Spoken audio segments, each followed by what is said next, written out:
नमस्कार, आज आपण पाहणार आहोत 3 सिंपल व सुंदर अशा ओपन हेअरस्टाईल। पण त्याआधी मी शुभांगी दर आठवड्याला fashion, beauty, lifestyle, makeup, skin care, hair care अशा विषयांवरती व्हिडिओ घेऊन येत असते। जर तुम्हाला व्हिडिओ आवडत असतील तर चॅनलला सबस्क्राईब आणि व्हिडिओजला लाईक, शेअर करायला अजिबात विसरू नका। स्टार्ट करूयात आपल्या पहिल्या हेअरस्टाईलला। तर सुरुवातीला इथे मी केस व्यवस्थितपणे विंचरून घेतलेले आहेत आणि हेअरस्टाईलसाठी मी यूज करणार आहे पफ मेकर। तर सुरुवातीला आयब्रोजच्या कॉर्नरपासून स्टार्ट होणारे केस मी मागे घेत आहे कंगव्याच्या मदतीने। तुम्ही बघू शकता कशा प्रकारे जिथे मला पफ पाडायचा आहे तिथे मी कंगव्याच्या मदतीने केस मागे घेतले। मागे घेतलेले केस मी आता समोर घेतलेले आहेत आणि परत एकदा कंगव्याच्या मदतीने ते विंचरून घेतलेले आहेत आणि त्यानंतर केसांमध्ये पफ मेकर लावलेला आहे। तुम्ही बघू शकता कशा प्रकारे मी पफ मेकर लावला आणि परत एकदा मी माझे केस जे आहेत ते सेट करते आणि बाकीचे केस सुद्धा सेट करते। पफला आकार देण्यासाठी इथे मी माझे जे केस आहेत त्यांना राऊंड करते। राऊंड करून पफ सारखा आकार व्यवस्थितपणे क्रिएट केला आणि त्यानंतर मी इथे लावते ज्या ब्लॅक स्पिन्स असतात त्या क्रिस क्रॉस वे मध्ये मी ह्या ब्लॅक स्पिन लावलेल्या आहेत आणि 3 लावलेले आहेत। त्यानंतर इथे मी कानाच्या मागचे केस जे आहेत ते तिथे ब्लॅक पिन लावणार आहे।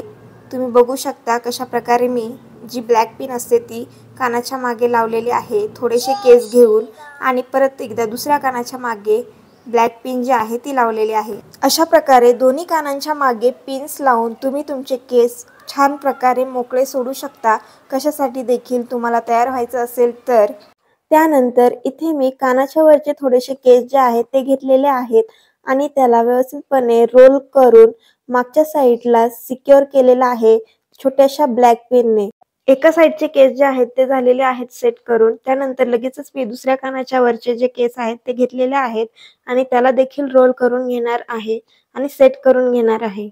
तुम्ही बघू शकता मी कशा प्रकारे रोल करून ब्लॅक पेनने परत एकदा ते सेट केले आहेत आणि एक छोटूसा क्लेचर लावलेला आहे त्या दोन्ही केसांना धरून आणि माझी हेअरस्टाईल जी आहे ती झालेली आहे पूर्ण। अशा प्रकारे पफ पाडून तुम्ही सिंपल पण तरीही सुंदर अशी हेअरस्टाईल करू शकता। तर दुसऱ्या हेअरस्टाईलसाठी मी परत एकदा माझे केस व्यवस्थितपणे विंचरून घेतलेले आहे आणि माझ्या केसांचे मिडल मधून पार्टिशन केलेले आहे, म्हणजेच माझ्या केसांच्या मधून एक भांग पाडलेला आहे आणि त्यानंतर लगेचच एका साईडचे केस घेऊन ते व्यवस्थितपणे विंचरून घेते। विंचरलेल्या केसांना मी छान प्रकारे रोल करून घेणार आणि लगेचच एका छोट्याशा ब्लॅक पिनने ते केस सेट करून घेणार। तुम्ही बघू शकता कशा प्रकारे क्रिस क्रॉस वे मध्ये मी केसांना सेट करते ते। तुम्ही कोणतेही पिन यूज करू शकता। मी इथे ब्लॅक पिन यूज केलेले आहेत। त्यानंतर लगेचच मी दुसऱ्या साईडचे केस जे आहेत ते घेतलेले आहेत कंगव्याने सेट करून आणि त्याला देखील मी रोल करून घेणार आहे। तुम्ही बघू शकता कशा प्रकारे मी त्या केसांना रोल करून घेते आणि ते देखील मी ब्लॅक पिननेच सेट करणार आहे। आता एक पिन मी लावते, त्यानंतर लगेचच मी दुसरी पिन देखील लावलेली आहे आणि इथे माझे दोन्ही साईडचे केस जे आहेत ते सेट झालेले आहेत छान प्रकारे। आता मी माझ्या कानाच्या वरचे थोडेसे केस जे आहेत ते घेतलेले आहेत आणि ते माझ्या हाताच्या मदतीने तसेच धरून ठेवलेले आहेत आणि दुसऱ्या कानाच्या वरचे देखील थोडेसे केस घेऊन ते मी मागच्या साईडला हाताने धरून ठेवलेले आहेत आणि तिथे त्या दोन्ही केसांना मी एक छोटंसं क्लेचर वापरून तिथे सिक्युअर करून घेणार आहे। तुम्ही बघू शकता एकदम छोटंसं क्लेचर मी वापरलं आहे आणि माझी हेअरस्टाईल पूर्ण झालेली आहे।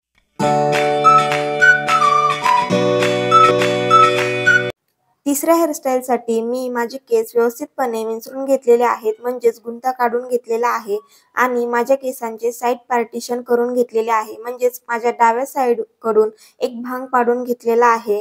तुम्ही बघू शकता व्हिडिओमध्ये कशा प्रकारे मी थोडेसे केस जे आहेत ते घेतलेले आहेत आणि त्यांना कंगव्याच्या मदतीने छान प्रकारे विंचरून घेते आणि त्या केसांना रोल करून मी थोडंसं पफच्या आकारामध्ये सेट करून घेते आणि तिथे मी लावणार आहे एक छोटीशी ब्लॅक पिन आणि त्या केसांना छान प्रकारे सिक्युअर करून घेणार आहे। तुम्ही क्रिस क्रॉस वे मध्ये सुद्धा लावू शकता। मी इथे स्ट्रेटच पिन यूज करते आणि मी 3 पिन यूज केलेले आहेत। तुम्ही बघू शकता मी थोडंसं साईड पफ पाडून घेतलेलं आहे आणि त्यानंतर मी माझे केस जे आहेत ते छान विंचरून घेते म्हणजे सेट करते। त्यानंतर लगेचच मी माझ्या कानाच्या वरचे थोडेसे केस घेतलेले आहेत आणि ते केस व्यवस्थितपणे विंचरून घेते आणि त्यामधले जे वरच्या साईडचे केस आहेत थोडेसे ते घेते आणि त्या केसांना मी रोल करणार आहे आणि मागच्या साईडला एका ब्लॅक पिनने ते केस सेट करून घेणार आहे। तुम्ही बघू शकता कशा प्रकारे मी सेट केले आणि बाकीचे उरलेले केस घेऊन ते सुद्धा मी रोल करून मागच्या साईडला परत एकदा छोट्याशा पिनने ते छान प्रकारे सेट करणार आहे। माझ्या एका साईडचे केस जे आहेत ते सेट झालेले आहेत। आता उरलेल्या साईडचे देखील तसेच केस मी सेट करणार आहे तशाच प्रकारे। तर त्यासाठी मी इकडच्या साईडचे केस जे आहेत ते घेतलेले आहेत एक छोट्याशा पार्टिशन मध्ये आणि ते रोल करून घेते आणि सिक्युअर करणार आहे एका छोट्याशा पिनने। बाकीचे परत थोडेसे उरलेले केस परत एकदा घेऊन ते सुद्धा रोल करून मी सेट करते। तुम्ही बघू शकता कशा प्रकारे मी ते रोल केलेले आहेत आणि सेट केलेले आहेत। जे केस मी मागच्या साईडला ब्लॅक पिनने सेट केलेले आहेत म्हणजे दोन्ही साईडचे केस धरून जे सेट केलेले आहेत त्या केसांना मी एक छोटासा क्लेचर लावणार आहे आणि तुम्ही बघू शकता मी कशा प्रकारे तो क्लेचर लावते ते।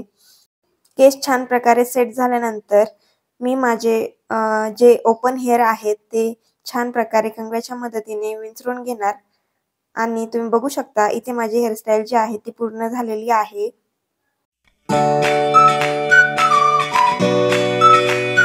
तुम्हाला माझ्या तीनही हेअरस्टाईल कशा वाटल्या ते मला कमेंट करून नक्की सांगा आणि ह्या हेअरस्टाईल ट्राय करून नक्की बघा आणि माझ्या चॅनलला लाईक, शेअर आणि सबस्क्राईब करायला अजिबात विसरू नका। भेटूयात आपल्या नेक्स्ट व्हिडिओमध्ये, तोपर्यंत धन्यवाद।